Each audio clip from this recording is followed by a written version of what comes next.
Hand writing ಸ್ಪರ್ಧಾ ಐತ್ರಿ. ಆ ಸ್ಪರ್ಧಾದ್ರೊಳಗೆ ನನ್ನ ಮಗಳು ಪೈಲ ಸ್ಥಾನ ತೊಗೊಂಡಾರ. ಅದಕ್ಕಾಗಿ ನಾನು ದೇವ್ರಿಗೆ ಸ್ತೋತ್ರ ಹೇಳ್ತೇನೆ ರೀ. ಮತ್ತು ರೀ ನಾ ಇಲ್ಲಿ ಈ ಸಭೆ ಬರಾಕತ್ತೆ ನಾ 1.5 ತಿಂಗಳಾತ್ರಿ. ಈ 1.5 ತಿಂಗಳದಾಗ ನಾ ಭಾಳ ಬದಲಾವಣೆ ಹೊಂದೀನಿ ರೀ. ನನ್ನ ಮಕ್ಕಳು ವಿದ್ಯಾಭ್ಯಾಸದಾಗ ಇಂಪ್ರೂವ್ ಆಗತ್ತಾರ ರೀ. ಮತ್ತು ನನ್ನ ಅನಾರೋಗ್ಯ ಸಮಸ್ಯೆ ಮತ್ತು ನಮ್ಮ ಕುಟುಂಬದಾಗ ಅನಾರೋಗ್ಯ ಸಮಸ್ಯೆ ಇತ್ತು, ಅದೆಲ್ಲ ಒಂದು ಸ್ವಲ್ಪ ಕಡಿಮೆ ಆಗೈತ್ರಿ ಈಗ. ಅದಕ್ಕಾಗಿ ನಾನು ದೇವ್ರಿಗೆ ಸ್ತೋತ್ರ ಹೇಳ್ತೀನಿ ರೀ.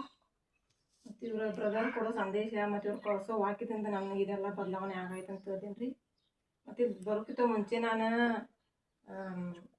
ಅಂದ್ರೆ ನಾ ದೇವ್ರ ನಂಬ್ರಿ ನಂಗೆ ಯಾಕೆ ಆಗೋದೈತಿ, ನಾ ಅನಾರೋಗ್ಯ ಸಮಸ್ಯೆ, ನನ್ನ ಮಕ್ಕಳ ಅನಾರೋಗ್ಯ ಸಮಸ್ಯೆ ಒಟ್ಟು ಕಡಿಮೆ ಆಗೋತು. ನಾ ಎಲ್ಲೋ ಒಂದು ಕಡೆ ಕಳೆದು ಹೊಂಟೇನೆ ಆಮೇಲೆ ಹಿಂಗೆ ನನ್ನ ದೇವ್ರ ನಂಬ್ರಿ ಭೀ ಈಗ ಈ ಥರ ಸಮಸ್ಯೆ ಆಗೈತೆ ಅಂದ್ರೆ ನಾನು ಕೆಟ್ಟ ಆಲೋಚನೆ ಮಾಡ್ತೇನೆ ರೀ. ಮತ್ತು ಈ ಸಭೆಗೆ ಬಂದಂದ್ರೆ ನಾನು ಎಲ್ಲ ಕೆಟ್ಟ ಆಲೋಚನೆಗಳೆಲ್ಲ ಹೋಗಿದಾವೆ ರೀ.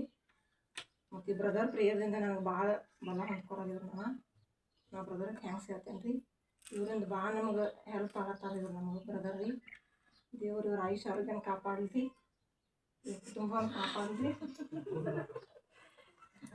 ಇವ್ರ ಹೆಸರು ಪ್ರತಿ ರಾಜ್ಯ ಜಿಲ್ಲೆ ಹಳ್ಳಿ ಪಟ್ಟಣಗಳಲ್ಲಿ ಇವ್ರ ಹೆಸರು ಪ್ರಖ್ಯಾತಿ ಹೊಂದ್ಕೊಂತ ನಾ ದೇವ್ರಲ್ಲಿ ಆಶಿಸ್ತೇನೆ ರೀ. ಮತ್ತು ಈ ಸಭೆಗೋಸ್ಕರ ಏನು ಆಸೆ ಇಟ್ಕೊಂಡಿದ್ದಾರಲ್ರಿ ಬ್ರದರ, ಅದು ಪರಿಶುದ್ಧ ನಜರೇತಿನ ಯೇಸುವಿನ ನಾಮದಲ್ಲಿ ನೆರವೇರಲಿ ಅಂತ ಆಶಿಸ್ತೇನೆ ರೀ. ನಾನು ಇವರು ನಮ್ಮ ಕುಟುಂಬ ಒಂದು ಆದರ್ಶ ವ್ಯಕ್ತಿ ಮತ್ತು ಮಾರ್ಗದರ್ಶನ ವ್ಯಕ್ತಿ ಅಂತ ಹೇಳಕ್ಕೆ ಇಷ್ಟಪಡ್ತೇನೆ. Thank you.